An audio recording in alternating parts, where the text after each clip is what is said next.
गढ़वास, ये लंदन मुख्यालय वाले इंडिया ग्रुप के मुख्य कार्यकारी अधिकारी हैं। इंडिया ग्लोबल बिजनेस और आई ग्लोबल न्यूज के प्रकाशक भी हैं।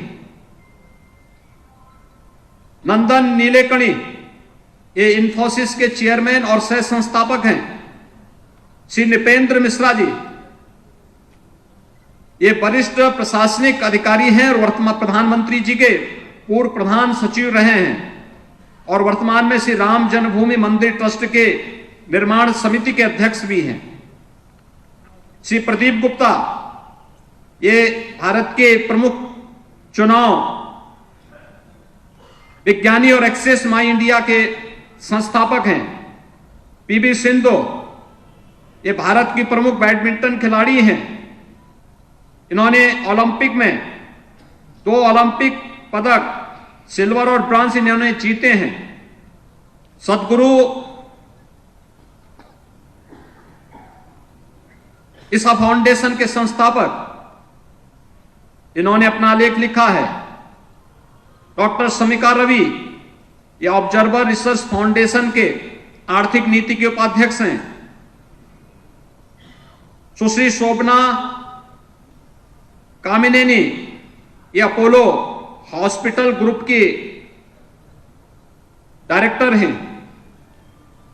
सुधा मूर्ति, इंफोसिस फाउंडेशन के अध्यक्ष हैं।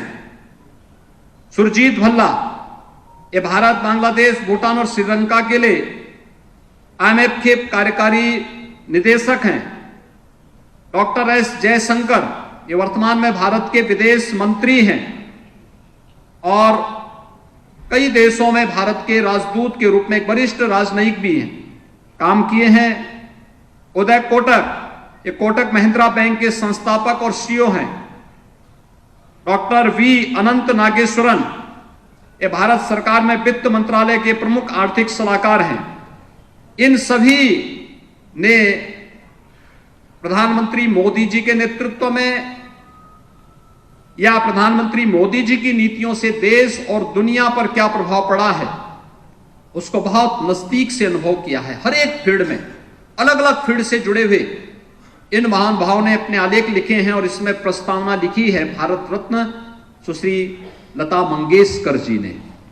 लता मंगेशकर जी भारत की स्वर कोकिला के रूप में विख्यात रही है। उन्होंने अपने प्रस्तावना के माध्यम से भी कितने भावुक विचार प्रधानमंत्री मोदी जी के प्रति और उनकी कार्य पद्धति के प्रति व्यक्त किए हैं। अद्भुत पुस्तक है और मुझे लगता है कि जीवन के किसी भी क्षेत्र में, वह सांस्कृतिक और आध्यात्मिक क्षेत्र हो,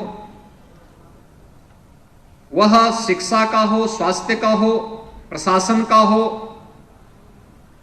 एक सामान्य समाजसेवी के लिए हो, किसी भी क्षेत्र में कार्य करने वाले हर व्यक्ति के लिए एक नए अनुभव को बटोरने का एक माध्यम मोदी @20 के रूप में हम सबको प्राप्त हुई है।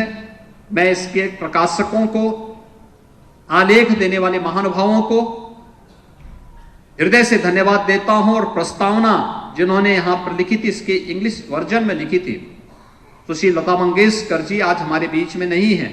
उन्हें इस अवसर पर विनम्र श्रद्धांजलि भी देता हूं और विश्वास करता हूं कि हम सब इस पुस्तक को एक बार जरूर देखेंगे और प्रधानमंत्री मोदी जी के इस विराट व्यक्तित्व और कृतित्व से प्रेरणा ग्रहण करते हुए नए भारत के लिए हमारे स्तर पर प्रधानमंत्री मोदी जी ने आजादी के अमृत महोत्सव के अवसर पर जिन 5 प्रणों की बात की है, वे 5 प्रण में हम सब की सहभागिता किस रूप में हो सकती है, वह हम सब अपने स्तर पर भी प्रधानमंत्री मोदी जी के इन सभी कार्यक्रमों के साथ जुड़ करके नए भारत के निर्माण में हम भी अपने स्तर पर प्रयास कर पाएंगे। आप सभी आज के इस अवसर पर यहां पर उपस्थित हुए